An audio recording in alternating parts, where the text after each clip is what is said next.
Casamento, relacionamento, morar junto, namorido, tantas formas das pessoas hoje se relacionarem. E qual é o segredo para dar certo? A gente, quando encontra uma pessoa e pensa em morar junto, pensa em fazer a vida com essa pessoa, a gente tem logo uma esperança, uma coisa muito ilusória de príncipe encantado, das histórias infantis que a gente sempre ouviu contar. Mas a vida como ela é bastante diferente disso. Mas a gente só aprende com o decorrer do tempo mesmo. Nem sempre o primeiro relacionamento que você tem é aquele que vai dar certo. Mas com certeza esse primeiro relacionamento começa a moldar você a quem você vai ser nos futuros relacionamentos. Ou seja, tudo que aconteceu num primeiro namoro, num primeiro noivado, num primeiro casamento, ou no segundo ou no terceiro, não interessa, serve para dizer quem você é hoje. As decisões que você toma hoje são baseadas nas suas experiências do passado, as que deram certo, as que não deram certo, né? O que aconteceu para começar a dar tudo errado num relacionamento que vinha bem. Então, hoje, a gente é uma construção de tudo aquilo e de todos aqueles relacionamentos que você já teve. Por isso, eu te pergunto, e você? Quantos relacionamentos você já teve que foram muito bons? Será que todos os relacionamentos que você teve repetem o mesmo padrão? E você continua tentando e tentando? Será que você não percebeu ainda que é você que escolhe sempre o mesmo tipo de homem para se relacionar, ou o mesmo tipo de parceiro ou parceira para se relacionar? Pois é, isso é uma tendência que tem a ver com os referenciais que você teve lá no passado. E se você teve bons referenciais, a tendência é você buscar pessoas que são parecidas com aquele referencial bom que você teve. E as chances de dar certo é muito grande. Mas, se você experimentou no passado, no relacionamento dos seus pais, dos seus avós, de pessoas com quem você conviveu ainda criança, se esse modelo foi um modelo caótico, foi um modelo onde existia abuso, alcoolismo, desrespeito, falta de amor, falta de demonstração de carinho, aquilo se torna normal para você. Você passa a entender aquilo como sendo os relacionamentos.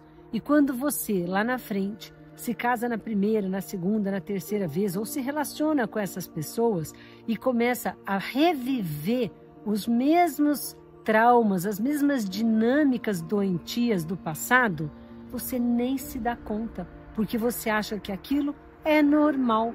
Acontece que com o tempo, isso vai desgastando. E a gente suporta muito tempo, a gente suporta muita coisa, até um momento que começa a dar uma tristeza, começa a dar uma angústia, e você fala, meu Deus, o que eu estou fazendo da minha vida? Será que alguma vez você já se questionou em relação a isso? Para que eu preciso estar num relacionamento tão tóxico, tão doentio, tão pouco prazeroso, onde eu dou muito mais do que eu recebo, ou vice-versa? Pois é, chega uma hora que a gente precisa repensar o que nós estamos fazendo da nossa vida. Eu já estive casada uma vez e eu era muito feliz no casamento. Eu amava muito aquela pessoa e eu casei para ser para sempre. Eu casei para fazer uma família, para ter filhos, para criar esses filhos, para estar juntos enquanto avô e avó, né, cuidando dos netos e de tudo mais. Porém, chegou uma hora que eu já não aguentava mais o simples fato de ser traída. Ele era um super parceiro, ele era carinhoso, ele se interessava por mim. A gente tinha uma vida de casal que era chamado na faculdade de casal 20, sabe? Aquele casal que se aventura, faz um monte de coisa, mas não perde o vínculo um com o outro, e era sempre tão romântico, tão lindo. Porém, com o tempo eu fui descobrindo que aquilo era uma parte do casamento, mas não era todo o casamento. Porque além daquela parte legal, tinha uma parte que eu desconhecia. E que quando eu comecei a conhecer, que eram as traições, eu comecei a relevar, porque eu pensava assim, ai, mas não é possível, deve ser uma coisa passageira, né? Porque nós casamos muito cedo, tal, mas ele gosta de mim, tá claro que ele gosta muito da família, que ele quer continuar comigo. E eu fui tocando, fui relevando, até um momento que, assim como você deve estar vivendo numa situação semelhante, eu não aguentei mais. E eu tive que colocar um ponto final. Foi fácil? Lógico que não. Separar, gente, é mais difícil do que casar. Porque quando você casa neutra, você casa com uma ilusão, você casa com uma pessoa que parece tudo de bom. Você não tem vínculos grandes, você não tem filhos, você não tem projetos, você não comprou uma casa junto com essa pessoa. Mas quando você se separa, é toda uma construção que precisa ser desconstruída. E a gente sabe, né? A mulher sofre muito quando vê os filhos e o que acontece com os filhos numa separação. Por isso a gente releva. Mas a realidade é só uma. Algumas pessoas não vão mudar nunca. Você é que precisa tomar uma atitude. E você tem o direito de ser feliz. Você tem o direito e o dever de dar para os seus filhos modelos mais saudáveis.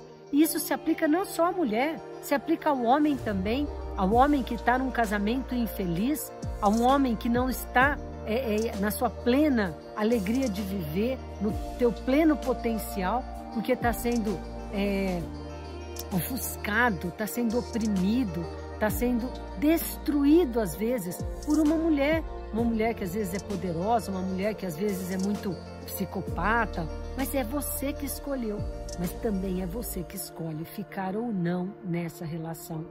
Pensa bem, os filhos precisam de modelos saudáveis, e se o modelo, você, pai e mãe desses filhos, não é um modelo saudável, dê a eles a chance de ver um modelo saudável, da mãe com outro homem ou do homem com outra mulher, porque assim eles vão poder ter pelo menos um parâmetro de comparação, tá? Eu sofri bastante em relação a isso, porque o parâmetro de relacionamento que eu tinha, o modelo de casamento que eu tinha, que era dos meus pais, era um modelo muito ilusório, era um modelo de perfeição, é um modelo onde um vive para o outro vive para um, e eles se completam, eles se valorizam, eles se elogiam, eles se dão amor, é um amor lindo. E isso me custou caro, porque eu busquei esse mesmo tipo de amor no meu relacionamento do primeiro casamento. E é lógico, no começo eu encontrei, no começo era tudo maravilhoso, mas quando eu me deparei com as traições, eu falei, e agora? Porque o modelo de relacionamento que eu tive não tinham traições. Meu pai e minha mãe eram muito fiéis um ao outro, né? E eu sempre valorizei muito essa fidelidade. E aí eu tive que tomar uma decisão. Eu tinha duas coisas que eu precisava resolver. Uma, eu amava aquele homem e eu amava a família que eu tinha. Mas do outro lado da balança tinha um peso enorme por estar sendo traída. E era uma coisa que eu não contava na minha vida. Foi sofrido, demorei muito para separar. Eu levei 6 anos para ter coragem de dizer basta. Se você não está feliz ao meu lado, quer buscar uma outra pessoa, vá, mas me liberte. Eu não vou ficar aqui sofrendo como eu estou. E isso foi de fato, gente, uma libertação. Eu passei muito tempo sofrendo, eu fiquei 2 anos chorando, literalmente, porque eu acreditava piamente naquela relação, eu acreditava que ele ia se arrepender, ele ia voltar, fiquei sozinha esperando. De fato, nós voltamos, mas voltamos por pouco tempo, porque ele continuou me traindo e eu tive que colocar realmente um basta nisso tudo. Eu tive que tomar uma decisão e tomei. Fiquei sozinha muito tempo. Fiquei jurando que nunca mais casaria de novo para não passar por isso. Fiquei iludida em alguns relacionamentos que novamente eu fui traída. Ou seja, lembra que eu falei no começo desse vídeo? Uma tendência à repetição, né? Eu escolho pessoas que vão me trair, será?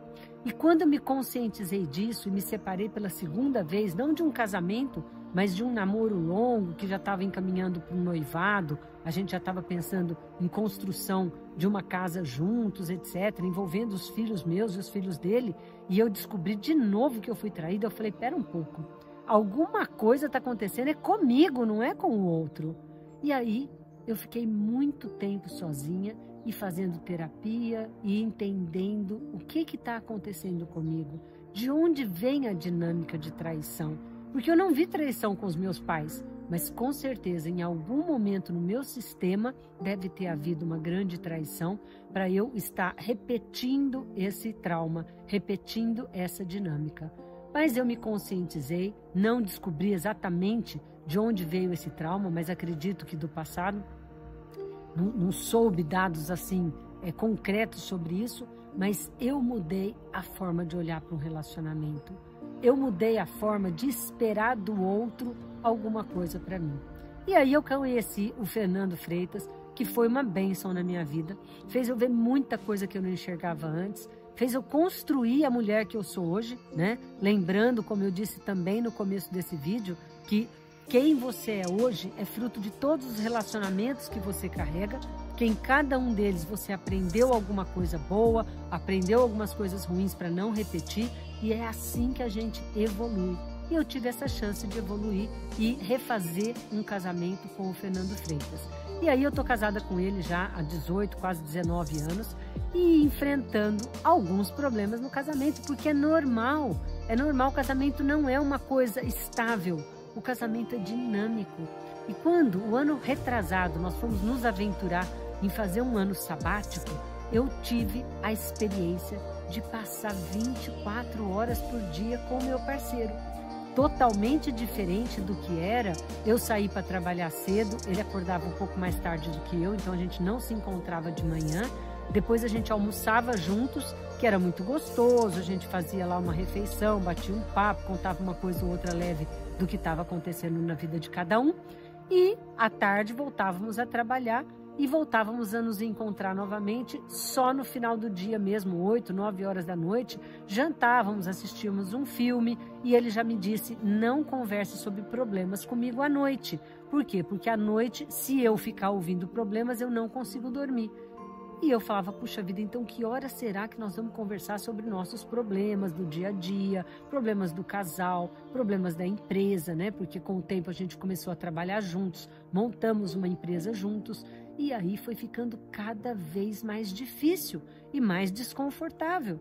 Todo aquele sonho, toda aquela coisa linda que eu tinha experimentado também começou a ser contaminada.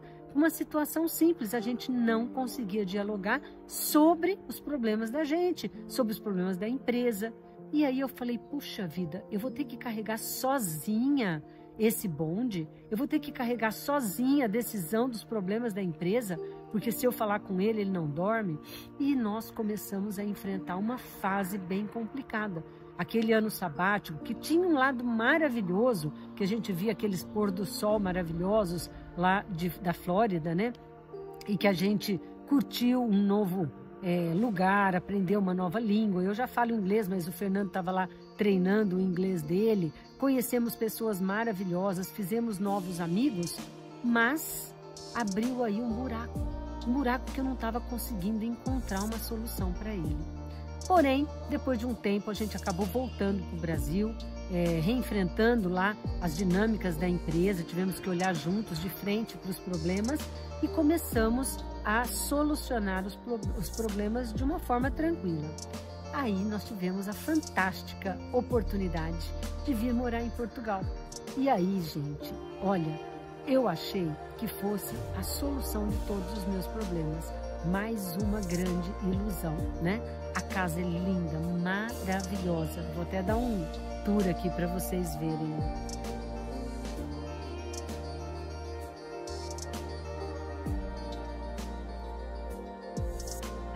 Olha, não ficou o melhor tour do mundo, né? Mas eu acho que deu para vocês verem onde eu estou. E aí eu falei, nossa, aqui tudo de bom, né? Eu nunca sonhei, nem nos meus melhores sonhos, ter uma casa tão linda como essa. E no começo a gente ficava aqui embaixo tomando vinho e comemorando essa casa maravilhosa, essa conquista maravilhosa, né? E o tempo foi passando, e acontece que de novo os problemas vieram atrás da gente. E eram os mesmos problemas, né? Eu administrando a empresa à distância, tendo que tomar várias decisões. O Fernando, na sua fantástica capacidade de criar novos cursos, de ficar lá pensando o que vai acontecer no futuro. Ele é muito visionário, e visionário mesmo. O que ele fala que vai acontecer, você pode escrever que acontece. E eu aqui na prática, né, na lida, arrumando essa casa enorme por opção, tá? Porque eu adoro fazer faxina, eu adoro cuidar da casa, cozinhando, fazendo tudo isso e tomando as decisões das empresas. Mas chegou um dia que eu falei, gente, eu tô cansada. Eu estou muito cansada, eu preciso compartilhar com o Fernando tudo isso que está acontecendo comigo. E quando eu comecei a buscar o Fernando como meu parceiro de vida para compartilhar com ele o que estava acontecendo comigo, eu não encontrei o acolhimento que eu queria. Mais uma vez, ele age sempre assim, com os clientes, com as pessoas, comigo também. Ele entendeu que aquela minha dor era infantil e que ele não ia entrar naquele jogo, porque senão eu ia cada vez ficar mais sofrida, mais infantilizada, mais depressiva e querendo a atenção dele. Se ele caísse nessa armadilha, ele estava frito, porque ele passaria a me ver não como a sua mulher adulta, mas como uma criança carente. E eu falava, puxa vida, mas que difícil isso, né? Que difícil essa tarefa de ser adulto e não poder compartilhar com seu parceiro as suas angústias. E a coisa foi indo, foi ficando cada vez pior. E chegou um momento que eu falei, eu não aguento mais. Eu resolvi mudar de atitude, mas não foi com ele. Eu mudei de atitude comigo mesma. O que eu fiz? Parei de ficar o dia inteiro cuidando da casa. Parei de ficar o dia inteiro resolvendo o problema da empresa e dividi o meu dia. E eu peguei parte do meu dia para mim. E fui me abastecer e fui buscar reencontrar aquela mulher que adorava atividade física, que adorava nadar, que adorava sair, conhecer pessoas, compartilhar minha vida, dar risada, uma pessoa leve como eu sempre fui. E foi aí, gente, que eu me reencontrei. De fato, o Fernando tinha razão. Quando a gente infantiliza, você entra num buraco negro. E se a outra pessoa te segurar, ela pode correr o risco de entrar no mesmo rodamuinho, no mesmo buraco que você. Então, eu descobri que para sair desse lugar é sozinha, é eu comigo mesma. E quando eu fiz isso e voltei com tudo, aquela mulher animada, alegre que eu era, o Fernando voltou a olhar para mim. Ele deixou de se afastar de mim com medo de dar a mão para uma criança carente e viu uma mulher alegre, feliz. E aí eu concluo esse vídeo dizendo que um amigo meu me disse na época e que fez eu dar essa virada, essa grande virada na minha vida. Ele disse, Carla, para de ficar buscando borboletas para o seu jardim. Comece a cuidar do seu jardim, que as borboletas virão naturalmente. E é isso que eu desejo para você, que você cuide muito bem do seu jardim. E se você gostou desse vídeo, me segue aqui nas redes sociais e se inscreva no meu canal. Coloca aqui o sininho ativo para você estar sempre recebendo notícia dos novos vídeos que eu estou postando. E aguarde, porque agora vai ser vídeo atrás de vídeo. Vai ter muita coisa legal para você. Um beijo!